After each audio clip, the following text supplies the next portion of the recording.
So hello student, आज हम यहाँ पर कुछ आपके नए न्यूमेरिकल लेके आए हैं इसी चैप्टर के।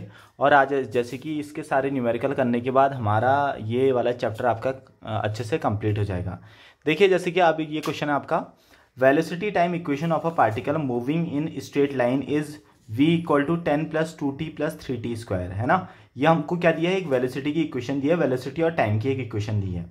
इसमें हमको निकालना क्या है, पहला क्वेश्चन क्या है, displacement of particle from origin of time t equal to 1 second if it is given that displacement is 20 meter at time equal to 0 second। देखिए, आप क्वेश्चन का एक बार स्क्रीनशॉट भी ले सकते हैं और इसको हम आराम से देखेंगे क्या क्या चीज़ है। देखिए, इसमें हमको क्या दिया, पहले तो एक वेलोसिटी की इक्वेशन दी है जो दी है v equal to 10 + 2t + 3t square. ठीक है, अब इसमें जो पहला क्वेश्चन निकालना है, पहला जो क्वेश्चन का आंसर निकालना है, वो क्वेश्चन क्या पूछा है, displacement of particle from the origin time t, यानी कि पहली चीज़ तो हमने इसका डिस्प्लेसमेंट निकालना है। हमको वेलोसिटी दी है और निकालना है डिस्प्लेसमेंट। वो क्या क्या कर रहा है कि डिस्प्लेसमेंट निकालो जब टाइम कितना हो, 1 सेकेंड हो, टाइम कितना हो, 1 सेकेंड हो। और दूसरी चीज क्या करा, if it is given that displacement is 20 metre at the time t equal to 0, यानी कि जब टाइम 0 हो रखा है तो उस टाइम पे वो बॉडी 20 मीटर चल चुकी है। ये हमारा क्वेश्चन है। चलो मैं इसको जो है आपको थोड़ा सा एक्सप्लेन करके बताता हूँ कॉपी में। तो देखिए बच्चों, जैसे आपको वेलोसिटी दी है 10 + 2t + 3t स्क्वायर, है ना। तो उसने क्या कहा कि टाइम 1 सेकेंड के बाद, 1 सेकेंड के बाद उसका डिस्प्लेसमेंट कितना होगा, उसका डिस्प्लेसमेंट कितना होगा ये पूछा है। और उसने कहा कि वो बॉडी जब टाइम 0 था तो ऑलरेडी 20 मीटर चल चुकी है। जब 0 टाइम था तो वो बॉडी ऑलरेडी कितना चल चुकी है, 20 मीटर चल चुकी है। देखिए, क्वेश्चन बहुत आसान है ना, और इसको करना भी बहुत आसान है। अब देखिए इसको हम कैसे करेंगे। देखिए बच्चों, कल मैंने आपको एक चीज़ कहा था, मैंने कहा था कि अगर हमको वेलोसिटी से डिस्प्लेसमेंट निकालना होता है तो हमेशा हम करते हैं इंटीग्रेशन। वेलोसिटी से अगर हमको डिस्प्लेसमेंट निकालना तो हम करते हैं इंटीग्रेशन। अब देखिए, हमारे पास वेलोसिटी इक्वल टू होता है ds/dt, यानी कि velocity equal to rate of change of displacement. एक काम करते हैं, डिस्प्लेसमेंट टाइम को यहाँ मल्टीप्लाई कर देते हैं और इस साइड आ गया ds, है ना। अब हम यहाँ पर करेंगे इंटीग्रेट। थोड़ा मैं इसको यहाँ लिख देता हूँ, यानी कि ds इक्वल टू आ गया v/dt। कोई चेंज नहीं किया अभी मैंने। वेलोसिटी इक्वल टू होता है rate of change of displacement, मैं dt को मैंने यहाँ पहुँचा दिया। अब उसके बाद मैंने ds को यहाँ और vt को यहाँ लिख दिया। उसके बाद अगर हमको यहाँ पर पूरा डिस्प्लेसमेंट चाहिए तो हम क्या करेंगे, इसका दोनों तरफ कर लेंगे इंटीग्रेट। तो बच्चों, अब यहाँ पर जैसे कि हमने डिस्प्लेसमेंट निकालना है, लेकिन कंडीशन क्या दी थी जरा देखो। उसने कहा कि वो बॉडी ऑलरेडी 20 मीटर चल चुकी है जब टाइम था 0, और अब उसका जब टाइम हो गया 1 सेकेंड तो वो बॉडी कितना चलेगी, कितना मीटर चलेगी, ये हमारा क्वेश्चन है। ओके, तो देखिए अब हम क्या करेंगे, ये जो इसकी इनिशियल लिमिट होगी ना इसकी, तो वो हो जाएगी 20, डिस्प्लेसमेंट की इनिशियल लिमिट हो जाएगी 20। और फाइनली कितना डिस्प्लेसमेंट हुआ ये हमको पता नहीं है, तो हमने उसको रख दिया s। और टाइम स्टार्टिंग में था 0 और 1 सेकेंड के बाद हमने आंसर निकालना है। देखिए कितना आसान है। वेलोसिटी होता है rate of change of displacement, तो ds/dt कर दिया, dt को मैंने यहाँ मल्टीप्लाई कर दिया। अब ds को इस तरफ और v/dt को इस तरफ लिख दिया। फिर हमने इसको इंटीग्रेट कर दिया, लेकिन इंटीग्रेशन में लगानी पड़ेगी लिमिट।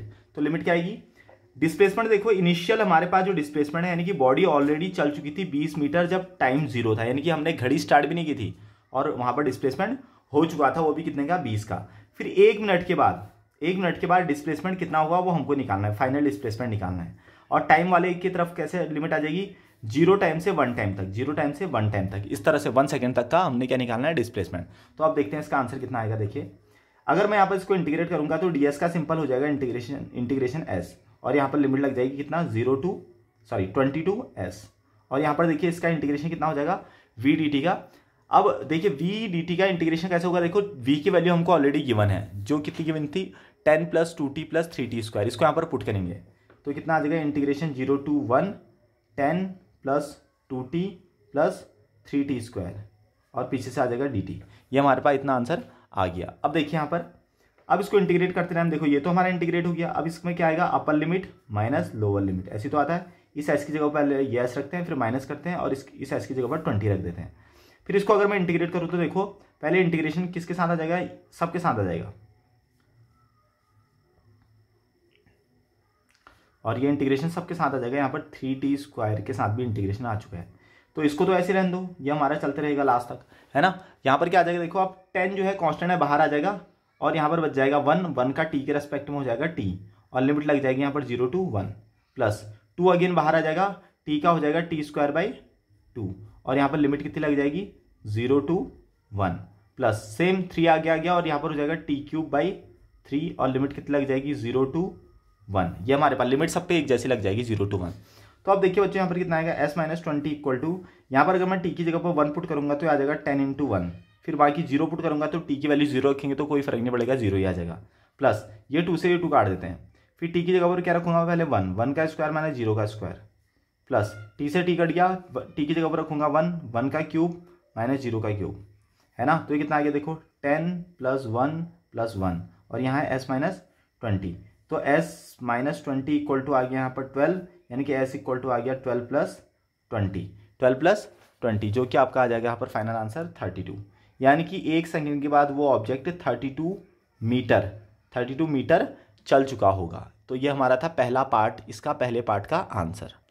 देखिए बच्चों इस क्वेश्चन का जो सेकंड पार्ट था आपका, सेकंड पार्ट में क्या कहता है कि एक्सेलरेशन टाइम इक्वेशन भी निकालो, एक्सेलरेशन टाइम इक्वेशन। अब देखिए एक्सेलरेशन टाइम इक्वेशन कैसे निकालेंगे। जैसे कि बच्चों हमको वेलोसिटी की इक्वेशन ऑलरेडी दी है, जो दी है 10 + 2t + 3t²। अब मैंने क्लास दिन आपको बताया था जब हम वेलोसिटी से एक्सेलरेशन की तरफ को जाएंगे, बड़ी चीज में जाएंगे, तो हम करते हैं यहाँ पर डिफरेंशिएशन, है ना, डिफरेंशिएशन। इसका मतलब हम अगर वेलोसिटी का डिफरेंशिएशन करेंगे तो हमको मिल जाएगा एक्सेलरेशन, ठीक है। यानी कि हमारे पास देखो वेलोसिटी थी कितनी, वेलोसिटी हमारे पास है 10 + 2t + 3t², ये हमारे पास वेलोसिटी थी।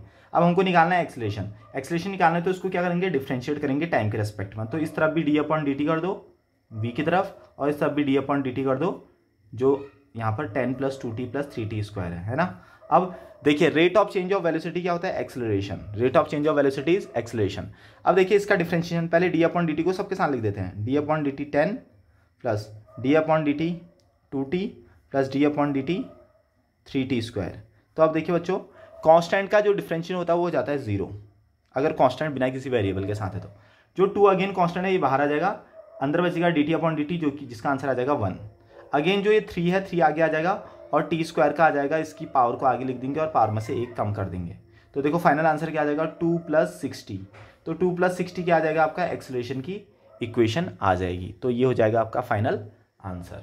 तो इस तरह से हमने इस क्वेश्चन में क्या किया, एक तो हमने डिस्प्लेसमेंट निकाला कि 1 सेकंड के बाद कितना डिस्प्लेसमेंट होगा, दूसरा क्वेश्चन का हमने आंसर निकाला यहाँ पर कि उसका एक्सेलरेशन कितना होगा जब हमको वेलोसिटी की इक्वेशन दी है। तो एक्सेलरेशन हो जाएगा a = 2 × 60। सो स्टूडेंट यहाँ पर एक नया क्वेश्चन लेके आए हैं, देखिए the distance x of a particle moving in 1 dimension under the action of constant force is related to time by t = √x + 3 where x is in meter and t is in second. Find the displacement of the particle when its velocity is 0. ठीक है, question क्या कहना चाह रहे हैं, देखो कि हमारे पास एक पार्टिकल है जो मूव कर रहा है एक डायरेक्शन में, और यहाँ पर टाइम और डिस्प्लेसमेंट के बीच में जो इक्वेशन है वो दी है t = √x + 3। ठीक है, √x के ऊपर है खाली, x खाली रूट के मतलब जो रूट है खाली x के ऊपर है। ठीक है, वेयर m जो x है वो मीटर में, यानी कि x जो है डिस्प्लेसमेंट है और t जो है वो टाइम है, सेकंड यानी कि टाइम को लिखा है।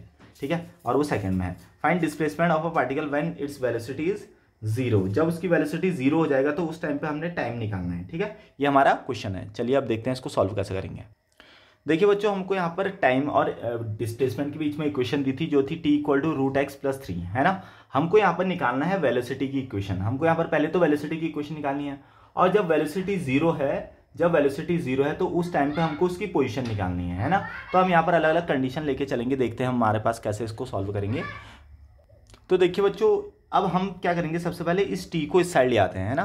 तो इसको मैं t को इस साइड ले आया तो t - 3 = आ गया √x, है ना। फिर बोथ साइड स्क्वायरिंग कर लेता हूँ। अगर मैं बोथ साइड स्क्वायरिंग करूँ तो मुझे मिलेगा x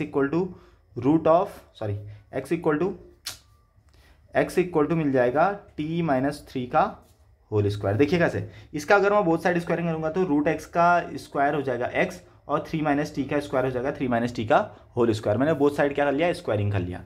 तो हमारे पास कुल मिला के x = कितना आ गया है, t - 3 का होल स्क्वायर। ये हमारे पास x की वैल्यू आ चुकी है। अब अगर मुझे डिस्प्लेसमेंट से पहुंचना है वेलोसिटी में तो मुझे करना पड़ेगा डिफरेंशिएट, क्योंकि rate of change of displacement is called velocity. तो एक काम करता है, इस तरफ मैं x के इस तरफ d/dt कर लेता हूँ और इस तरफ भी मैं d/dt कर लेता हूँ। d/dt एक काम और कर सकते हो, उसको पूरा ओपन भी कर सकते हो, है ना। तो इसको मैं ओपन ही करके लिख लेता हूँ, थोड़ा ज़्यादा आसान हो जाएगा। a - b का होल स्क्वायर ओपन कर लेते हैं, तो a² + b² - 2ab यानी कि 60 आ गया, है ना। ये इस तरह से आ गया हमारे पास। तो देखिए dx अपॉन dt क्या चीज़ होता है, वेलोसिटी होती है, v होती है ना। और यहाँ पर कितना आ जाएगा, ये आ जाएगा आपका 2t प्लस, देखो ये तो कॉन्स्टेंट है, इसका 0 हो जाएगा, ये आ जाएगा आपका -6। ओके, तो 2t - 6 हमारे पास आ गया है फाइनल वेलोसिटी, जो कि हमसे पूछा था। फिर उसने कहा था कि जब हमारे पास वेलोसिटी 0 होती है तो उस टाइम पे उसको कितना टाइम लगेगा, यानी कि उस बॉडी का, क्योंकि बॉडी पहले मोशन में थी, बाद में हमने ब्रेक मारा या कुछ भी किया तो उसकी वेलोसिटी 0 होगी। तो वो कह रहा है कि वेलोसिटी 0 होने में कितना टाइम लगेगा। तो देखो इसी इक्वेशन में अगर मैं कहता हूँ कि when velocity equal to 0 then time equal to what, है ना। जब वेलोसिटी 0 होती है तो टाइम क्या होता है, तो इसी इक्वेशन में वेलोसिटी को मैंने 0 पुट कर दिया, तो आ गया 2t - 6, है ना। तो 2t इक्वल टू आ गया यहाँ पर 6, यानी कि t इक्वल टू आ गया 6/2 यानी कि 3। तो यानी कि 3 सेकंड के बाद उसकी वेलोसिटी कितनी होगी, 0। तो ये इसका एक पार्ट हो चुका है ना। तो अगर मैं कहता हूँ कि जो हमारे पास इक्वेशन थी उसमें मैं कहता हूँ कि अगर उसमें भी हम टाइम को 0 रखते हैं तो बताओ कितने टाइम के बाद उसका डिस्प्लेसमेंट 0 होगा, है ना। तो हमारी इक्वेशन क्या थी, देखो इक्वेशन थी x इक्वल टू t - 3 का स्क्वायर, है ना। जब मैंने इसको सॉल्व किया था बोथ साइड स्क्वायरिंग करके, तो इसको थोड़ा ओपन कर लेते हैं। x इक्वल टू आ जाएगा t स्क्वायर -60 + 9 a - b का होल स्क्वायर ओपन कर लिया, a square - 2ab + b square, इस तरह से ओपन कर लिया। तो जब टाइम हमारे पास 0 था तो पोजीशन कितना होगा, देखो तो पोजीशन क्या होगा, सेम क्वेश्चन है। तो x इक्वल टू टाइम को 0 रख देते हैं, 0 - 6 × 0 + 9, यानी कि x इक्वल टू हमारे पास कितना होगा, 9 आ जाएगा कुल मिला के आंसर, है ना, 9 मीटर। यानी कि जब टाइम 0 था तो उस टाइम पे हमारी पोजीशन कितनी हो चुकी थी, 9 मीटर, यानी कि हमने टाइम स्टार्ट भी नहीं किया था और ऑब्जेक्ट 9 मीटर चल चुका था। ठीक है, तो ये हमारा क्वेश्चन का आंसर शायद आप लोगों को अब समझ में आ गया होगा। देखिए बच्चों, आपके लिए एक और क्वेश्चन लेके आए यहाँ पर, देखिए क्या है।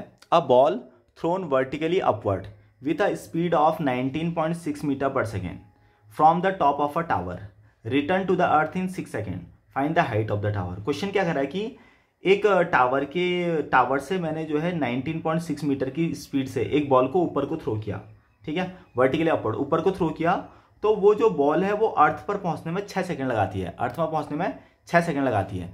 तो वो कह रहा है कि find the height of the tower, वो टावर की हाइट कितनी है, ये हमारा क्वेश्चन है। ठीक है, क्या कहा मैंने, अ बॉल थ्रोन वर्टिकली अपवर्ड, एक जो बॉल है हमने उसको ऊपर को फेंका, बिल्डिंग से ऊपर को फेंका, और उसकी जो स्पीड थी वो थी 19.6 मीटर, ठीक है, टावर के टॉप से। तो जब वो अर्थ पे पहुंचता है तो उसको 6 सेकंड लग जाते हैं नीचे पहुंचने में, अर्थ से पूरे नीचे पहुंचने में 6 सेकंड लग जाते हैं, जैसे हमारे हाथ से वो छूटा। तो उस टावर की हाइट बताओ, ये हमारा क्वेश्चन है। ओके, देखिए बच्चों, अब इस क्वेश्चन को करेंगे कैसे। जब वो टावर से ऊपर, मान लो ये हमारे पास टावर है, ठीक है, इस टावर से इसको ऊपर को फेंका जा रहा है, बॉल को ऊपर को फेंका जा रहा है इस तरह से, और बॉल रिटर्न होकर वापस ग्राउंड पे आ रही है, और ग्राउंड पे आने में उसको लग रहे हैं 6 सेकंड, है ना, 6 सेकंड लग रहे हैं। तो पूछ रहा है कि बताओ इसकी हाइट कितनी होगी, बॉल की हाइट कितनी होगी, है ना। तो एक चीज़ मैं आपको यहाँ पर एक चीज़ बता देता हूँ, अगर वो बॉल को सिंपली यहाँ पर ड्रॉप करता है अपने हाथ से, ये अगर बॉल को यहाँ पर सिंपली अपने हाथ से ड्रॉप करता है, अगर उसको ऊपर को ना फेंके तो बॉल को तब भी 6 ही सेकंड लगते हैं, ये हमेशा याद रखना। अगर वो ऊपर को फेंक रहा है, यानी कि यहाँ से अगर वो 19.6 मीटर पर सेकंड की स्पीड से फेंके, तब भी बॉल ऐसी पहुंचेगी 6 सेकंड में। अगर वो ऊपर को फेंक रहा है तब भी बॉल 6 ही सेकंड में पहुंचती है। ऐसा आप लोगों को थोड़ा अजीब सा लग रहा होगा, लेकिन ऐसा रियल में होता है। क्यों? क्योंकि जब वो बॉल ऊपर जाती है तो यहाँ पर से वो बहुत तेजी से एक्सीलरेट होते हुए आती है, तो उसको टाइम बराबर ही लगता है। इस चीज़ का आप ध्यान रखना, उसको हमेशा टाइम बराबर लगता है। जब वो इसको हम यहाँ से नीचे को फेंकेंगे तो उसको तब भी 6 सेकंड लगेंगे, क्योंकि जब वो नीचे को होगा तो उसका एक्सीलरेशन कुछ और होगा, क्योंकि यहाँ पर एक्सीलरेशन 9.8 है, तो 9.8 का एक्सीलरेट होने के लिए उसको इतना ही टाइम मिला, और जबकि वो और ऊंचाई से आए तो बहुत ही तेजी से आएगी। इसका एक एग्जांपल देता हूँ मैं। फॉर एग्जांपल, आप एक मंजिला बिल्डिंग से एक बॉल को नीचे फेंकते हो, अपने दोस्त को देते हो, तो तुम्हारे दोस्त के हाथ पे वो बहुत धीरे से बॉल जो है तुम्हारे दोस्त के हाथ पे बॉल आएगी। अब तुम उसी बॉल को एक 20 मंजिला बिल्डिंग के ऊपर से फेंकते हो, सिंपल वैसी फेंकते हो जैसे कि तुमने एक मंजिला बिल्डिंग से फेंका था। तो क्या तुम्हारे दोस्त के हाथ में उसी स्पीड से बॉल आएगी जिस स्पीड से एक मंजिला बिल्डिंग से आ रही होगी? तो आंसर होगा नो। तो यहाँ पर क्या चीज़ हुआ कि जितनी ऊंचाई से बॉल आएगी तो उसकी स्पीड उतनी ज़्यादा बढ़ती रहती है, तो उतनी ज़्यादा बढ़ती रहती है, तो चाहे मैं उसको यहाँ पर से डायरेक्टली नीचे को फेंकूँ या ऊपर को फेंकूँ, वो 6 सेकंड पे ही ग्राउंड पे पहुंचेगा। ठीक है, क्योंकि वो इस हाइट से नापा जाता है, इस हाइट से नापा जाता है जहाँ से मैं फेंक रहा हूँ उसको, है ना। चलिए अब इसको जो है देखते हैं हम क्वेश्चन में इसका आंसर कैसा आएगा। तो देखिए बच्चों, हमारे पास यू टी और ए दिए हैं, यू टी और ए दिए हैं। लास्ट टाइम पे मैंने इसको बताने के लिए आपको कुछ इक्वेशन मोशन का यूज़ किया था। जैसे मैंने कहा v इक्वल टू हमारे पास है u प्लस ए टी, और s इक्वल टू हमारे पास u t plus half a t square, है ना, और एक होता है हमारे पास एस वी स्क्वायर मैंने u square equal to 2as। तो अब देखो हमारे पास कौन सी चीज़ फिट हो रही है और हमारे पास क्या चीज़ निकालना है। देखो, अगर मैं फर्स्ट इक्वेशन कहता हूँ तो हमारे पास v नहीं है ना, और ए है, टी है, यू है, यानी कि इसको भी यूज़ कर सकते हैं, फर्स्ट को भी यूज़ कर सकते हैं। हमारे पास एक ही अननोन क्वांटिटी बच रही है। अगर मैं सेकंड को यूज़ करूँ, देखते हैं मेरे को, क्योंकि सीधा एस निकालना है ना, एच निकालना है मतलब, यानी कि डिस्प्लेसमेंट निकालना है। तो यू है हमारे पास, टी है हमारे पास, और ए है हमारे पास, टी है हमारे पास। तो देखिए एग्जैक्टली ये वाला हमारे पास इजीली यूज़ हो जा रहा है ना, हमको दो बार लगाने की कोई ज़रूरत नहीं है। तो हम यहाँ पर से क्या करेंगे, सीधे सेकंड इक्वेशन मोशन को यूज़ करेंगे। तो एस इक्वल टू हमारे पास आता है second equation motion you t plus half a t square, you t plus half a t square. तो एस हमको निकालना था, इसी एस को हमने कह दिया एच, बिल्डिंग की हाइट।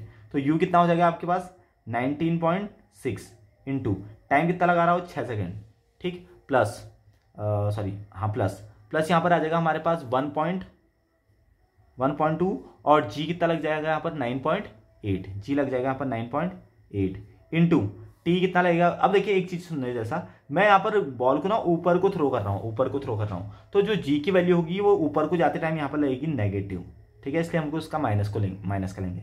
और अगेन टी का स्क्वायर यानी कि 6 का स्क्वायर। अब आप इसको अगर सॉल्व करोगे तो आपका आंसर आ जाएगा, यानी कि 19.6 इंटू 6 प्लस सॉरी माइनस, इसको इससे काट लेते हैं, यह आ जाएगा 4.9 है ना, 4.9 इंटू 6 6 जा 36। तो बच्चों मैं इसको सॉल्व कर लेता हूँ, यह आ जाएगा आपके पास